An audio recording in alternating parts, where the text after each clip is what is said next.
Good morning, Year 3. I hope you had a relaxing weekend and a good end to Children's Mental Health Week.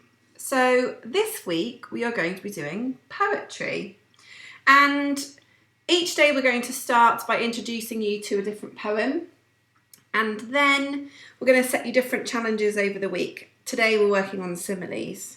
So here's our first poem. It's The River, and it's written by Valerie Bloom.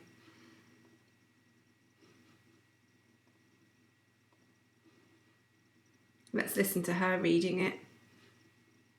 The river. The river is a wanderer, a nomad, a tramp. He doesn't choose one place to set up his camp. The river is a winder. Through valley and hill he twists and he turns, he just cannot be still. The river is a hoarder, and he buries down deep those little treasures that he wants to keep. The river is a baby. He gurgles and hums, and sounds like he's happily sucking his thumbs. The river is a singer. As he dances along, the countryside echoes the notes of his song. The river is a monster, hungry and vexed. He's gobbled up trees, and he'll swallow you next. So, a lovely poem there written by Valerie Bloom about a river. Okay, so, oh, Mrs. Marks, you didn't want to do that. No! Oh, right. I want to escape that. Mrs. Marks is not having much luck with, let's escape. No, please let me escape. Right, here we go. Let's try that again, shall we? See if it'll let me move on. There we go. Okay, so it is Monday the 8th of February. Can't believe it's February, the 8th of February already. Only 1 week now until half term, so you've got 4 days of English and then you've got half term next week. So can you please pause the video, write your title and your WILF underline neatly with a ruler, and then play the video when you're ready to start. So our WILFs today, the bronze is to complete the similes that I give you using a word bank. The silver is to complete the similes given with appropriate adjectives, so the adjectives describe the noun, and comparison, or all comparisons, so comparing two things to each other. The gold is to write your own similes to go along with an image, and the challenge is to do the gold and then include alliteration, and I am going to model that for you.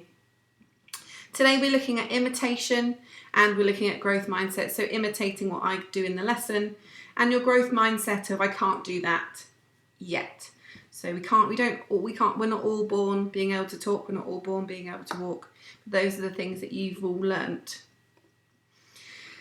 Right, memory starters. So from the autumn term where you did basic writing skills, can you punctuate my sentence here in the green box correctly? How are you feeling today? So what is missing there? I'm going to get my purple pen. So hopefully you realised it needs a capital H at the beginning. And it is a question, so it needs a question mark. Okay, can you have a go at answering the one in the orange box for me into your books? I've got a bit confused with my apostrophes. Can you check my words for me and then correct them? So I've got one here, can't, will not, your, and should have. And I've contracted those down, but I've actually got a little bit confused. So could you write the correct contractions into your books, please? Pause the video. So hopefully you did can't, can, missing N and O for not is can't, and then will not is actually written as won't. I will not, I won't. You are, you, apostrophe RE because the A is missing, and should have. It's should have. Should. And then the H is missing, but also the A. So we just have should and then VE, an apostrophe before the V, should have. Well done if you've got those right. So now moving on to spring 1. Can you add the inverted commas in the correct place? So write this sentence. What do you want to be when you grow up? Asked the mole. Kind, said the boy. So pause the video and see if you can write in the inverted commas in the correct place, please. Okay, so hopefully you put your opening inverted commas here. What do you want to be when you grow up? Asked the mole. Inverted commas, talking, talking, talking. A piece of punctuation, inverted commas. Who is asking? Okay, and then kind, said the boy. That's the reply. Kind, said the boy. That comma will be inside my inverted commas here. So well done if you got that right. Okay, so today we're looking at similes, but what are similes? Well, similes are a use of language when we compare something with something else. So we use the words like or as to compare things or to say that they are like each other. And the reason that they are used is to help create a picture of what the writer is describing in the reader's mind. Okay, so we're using the words like or as to compare something with something else. And then and as a writer, that is used as a tool to help the reader imagine something or picture something. So here are some examples of similes. The child was as sweet as honey. And that does not mean that the child tasted like honey. It means that the child was sweet. They were a kind person, okay? And we're comparing them to honey by saying that they're as sweet as honey. And we've got as, sweet as, so this is the as simile, okay? Superman soared through the sky like a bird. So we're saying that we're explaining how Superman was flying through the sky. He soared through the sky like a bird. And the word like here is helping us add our simile in. We're comparing Superman to a bird, saying he's like a bird. Mrs. Marks slept like a log after a long day at school. That is definitely true. After a long day at school, I definitely do sleep well. But I don't actually sleep like a log because logs don't sleep, do they? But they just lie there still without moving. So we're saying that Mrs. Marks slept without moving. And we've got the like, okay, that we're using to help us create our simile. So your turn now. Can you complete the similes here by choosing the appropriate image? So as deep as the, wriggles like a, as slow as a, and colourful like a. So can you complete these? You don't have to write it into your books. Just pause the video and say which ones you think go where. Okay, so let's see if you're right. As deep as the ocean. Or you might say as deep as the sea. Wriggles like a worm. Wriggly worms.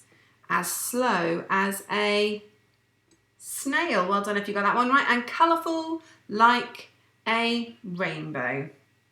So here we have as deep as, we've got like, and then we've got as slow as, and then we've got like. So our two different examples of how we introduce similes. So your bronze task today, there are sheets to look at as well, so you don't have to pause the video. You can actually just look at the sheets. So you need to complete the similes that I've given you here by using the word bank. So you've got 10 similes here. Mrs. Marks needs to extend the page so we don't see that. Extend the page a bit more. Oh, it's not going to let me do that. Anyway, those are your 10 similes, okay, but you've got those on the sheet. So you need to make sure that you're putting your capital letters and your punctuation in at the beginning and the end of your sentences. And you need to use this word bank here to help you. And like I said, that's on the sheet for you. Okay, so you would write into your book as high as A, and then you would use one of these up here. Okay, and the silver task, you need to complete the similes so that they make sense. The coins shone as bright as. So you need to write in what it shone as bright as, come up with your own ideas. And again, these sentences are all on a sheet for you to look at, so you don't need to pause the video, you can just look at the sheet. Now, the gold task, you are being asked to write your own similes to go with an image. So we've got some images on the next slide that you will use to write your own similes. So here we have a picture of a lion. So you might write a sentence about his teeth, maybe by looking at his teeth. You might talk about his nose being wrinkly. You might talk about his mane. Okay, you might talk about the fur, the colour of it. Okay, maybe you might look at his eyes and say they're black like saucepans. But I've got this sentence here. The lion's teeth were as sharp as daggers. So you'll be, for gold task, you'll be looking at the picture and then you'll be writing a sentence like that to go with it. Now, if you want to go for challenge, you need to try and include alliteration. So rather than just saying that the lion's teeth were as sharp as daggers, you would say the lion's teeth were as sharp as dangerous daggers. So you're using alliteration, the repeated first sound here, d, d, okay, and that's what makes it alliteration. Or you might say the lion's terrifying teeth were as sharp as daggers. So you've got the repetition of the t sound there. So that's your challenge, okay? So here are the pictures for the gold task and challenge task, and we're asking you to write 3 of your own similes to go with each picture. So choose 3 different things that you're going to use, like or as, to describe that part, and then obviously the challenge is to use that repeated first sound, the alliteration. So you've got your picture of the lion, you have a volcano, we've got this beautiful display of fireworks, and then this blossom tree. So again, you can look on the sheets to help you, or just pause the video to look at those. That's absolutely fine. So just a reminder, the bronze task is to complete the similes using the word bank. The silver is to complete the similes that I've given you with appropriate adjectives or comparisons. And the gold is to write your own similes to go with the images. And then the challenge is to do the same as the gold, but to include alliteration, that repeated first sound. Last message from me today, until I see you tomorrow: all things are difficult before they are easy. A very important message right now that we want to send to you and your families. Things might be really difficult right now, but we're really hopeful that sometime soon you'll all be back to school and things will be a little bit easier for all of us. I hope you have a lovely day. Work hard, try your best, and I will see you for English tomorrow. See you.